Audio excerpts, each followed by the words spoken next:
అందరికీ నమస్కారం. కార్తీక మాస మహిమ మరియు దీపదానం కదా. ఈరోజు మనం భగవంతుని అనుగ్రహంతో ఒక పవిత్రమైన ప్రయాణాన్ని ప్రారంభించబోతున్నాం.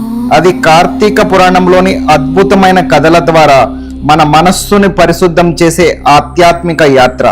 ప్రతి సంవత్సరం కార్తీక మాసం వచ్చినప్పుడు భక్తులందరికీ ఒక ప్రత్యేక ఉత్సాహం ఉంటుంది. ఈ నెలలో భగవంతుని పూజ, దీపదానం, వ్రతాలు, తులసి సేవలు ఇవన్నీ మన జీవితానికి ఒక ఆధ్యాత్మిక కాంతిని అందిస్తాయి. కార్తీక మాసం అనేది శివుడు మరియు విష్ణువుకు ఇద్దరికీ సమానమైన ప్రీతికరమైన మాసం.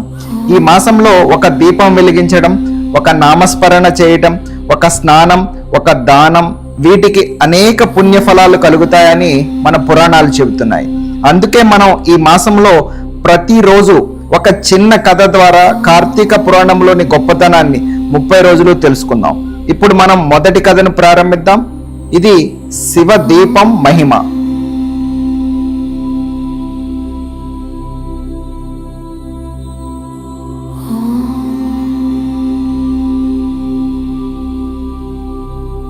శివదీపం మహిమ. పూర్వం ఒక చిన్న గ్రామంలో ఒక పేద బ్రాహ్మణుడు ఉండేవాడు. అతనికి పెద్దగా ఆస్తి లేకపోయినా భగవంతునిపై మాత్రం అపారమైన భక్తి అయితే ఉండేది. ఒకసారి కార్తీక మాసం రానే వచ్చింది. అన్ని ఇళ్లలోనూ దీపాలు వెలిగించి దేవాలయాలకు వెళ్లే భక్తులను అతను చూసి మనసులో ఇలా తలుచుకున్నాడు, నా దగ్గర నెయ్యి లేదు, దీపం లేదు, అయినా శివుడిని ఎలా పూజించాలి? అప్పుడు అతనికి ఒక అద్భుతమైన ఆలోచన వచ్చింది. అతను తన చిన్న గుడిసెలో పాత మట్టి దీపం తీసుకుని కొంచెం నూనెతో ఒక ఒత్తిని పెట్టి శివలింగం ముందు వెలిగించాడు. దీపం వెలుగు చిన్నదైనా ఆ భక్తి చాలా మహత్తరమైనది.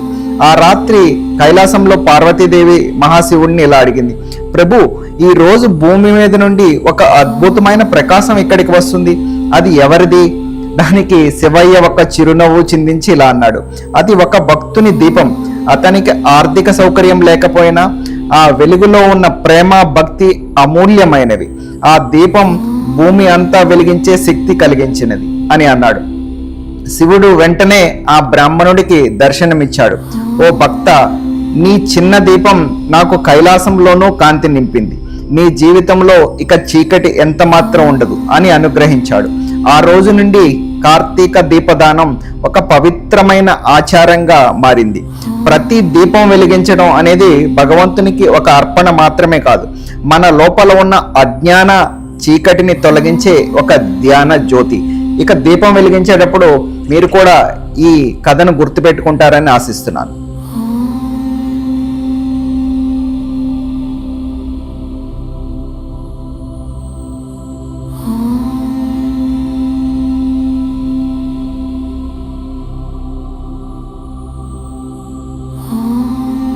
ఇక ఈ కథ యొక్క సారాంశం ఏంటంటే, మనము ఈ కార్తీక మాసంలో ప్రతిరోజు ఒక దీపాన్ని వెలిగిద్దాం.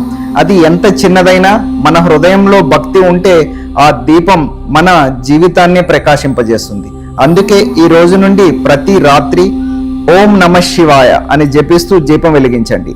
ఈ కార్తీక మాసం మన కుటుంబానికి శాంతి, అలాగే సంపద, ఆధ్యాత్మిక ఆనందాన్ని తీసుకురావాలని కోరుకుంటూ, అలాగే మనం రేపటి కథలో మనం తులసీదేవి అవతారాన్ని గురించి తెలుసుకుందాం.